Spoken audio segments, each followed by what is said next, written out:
Alcool, cocaïne, morphine, c'est dans le cerveau que toutes les drogues agissent. Aujourd'hui, la biologie est capable d'expliquer leurs effets au centre de nos têtes.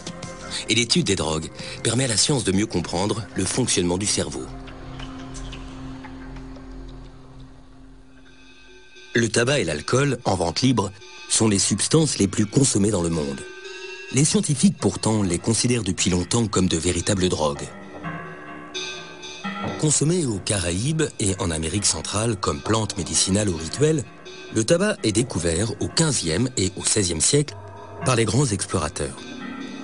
Le français Jean Nicot initie la culture du tabac en Europe et donne son nom scientifique à la plante. Fumé, prisé ou chiqué, le tabac devient très vite à la mode et se diffuse dans le monde entier.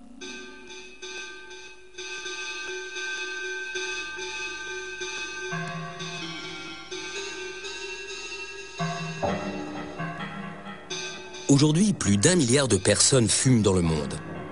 Les fumeurs sont 7 fois plus nombreux que les consommateurs de drogues illégales. Concentration, éveil et mémoire accrue. C'est pourtant tout ce que la conscience peut attendre de la cigarette. Un paradoxe que le neuropharmacologue Jean-Paul Tassin étudie au Collège de France. Le phénomène euphorisant déclenché par le tabac est beaucoup plus fin que le phénomène obtenu avec la morphine, qui est beaucoup plus puissant, ou avec les psychostimulants. Mais il n'empêche que, justement, il est fin, donc ça permet de le répéter, et ça permet de l'utiliser, entre guillemets, dans la vie de tous les jours. Donc on peut passer une journée agréable en fumant régulièrement et en continuant à avoir une activité sociale normale. Et on a pensé pendant très longtemps que le tabac, les phénomènes de dépendance étaient liés à un des produits actifs du tabac, c'est-à-dire la nicotine. En fait, il y a un paradoxe, c'est-à-dire que tous les produits qui déclenchent la dépendance chez l'homme, comme l'amphétamine, l'héroïne, la morphine, la cocaïne, est consommé par les animaux de façon importante. Et très vite, ils deviennent dépendants à ces produits. Lorsque vous donnez de la nicotine à des animaux, ça ne les intéresse pas beaucoup. Les animaux fument exclusivement pour la bonne cause. Mais les messages de santé publique ne peuvent presque rien contre la dépendance des hommes à la cigarette. Et la nicotine, le principal ingrédient du tabac, a longtemps été pour les scientifiques le coupable idéal. If you think this looks ridiculous, remember, smoking is just as unnatural for you as it is for them. Sans les rats et les souris, jamais l'action des drogues n'aurait pu être étudiée. Ils partagent une grande partie de leurs gènes avec nous et les drogues déclenchent les mêmes tempêtes dans leur cervelle. En fait, l'humanité tout entière a une dette morale envers ces petites bêtes. On peut droguer les rats, manipuler leurs gènes et même les découper en morceaux.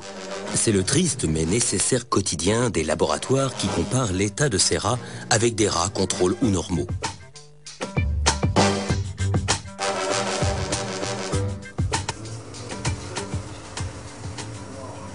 Dans son laboratoire de Bordeaux, un haut lieu de l'étude des drogues, Martine Cador étudie le comportement des rats vis-à-vis de la nicotine. C'est vrai que la nicotine est une drogue d'abus paradoxale, puisqu'en fait, elle a des propriétés addictives extrêmement importantes, sans avoir pour autant des propriétés psychotropes très puissantes. C'est-à-dire qu'en fait, la nicotine ne provoque pas de changement d'état de conscience, contrairement à ce qu'on observe avec l'alcool, ou avec la cocaïne, ou avec l'héroïne. Donc ici, le rat est placé dans une cage d'auto-administration avec à sa disposition 2 trous. Un trou qui va être renforcé, c'est-à-dire à chaque fois où l'animal va mettre son nez dans ce trou, l'ordinateur va activer une pompe qui va pousser une seringue et qui va donc délivrer dans la circulation veineuse de l'animal une quantité donnée de nicotine. Le trou dit non renforcé ne produit aucun effet. En quelques jours, le rat comprend comment s'injecter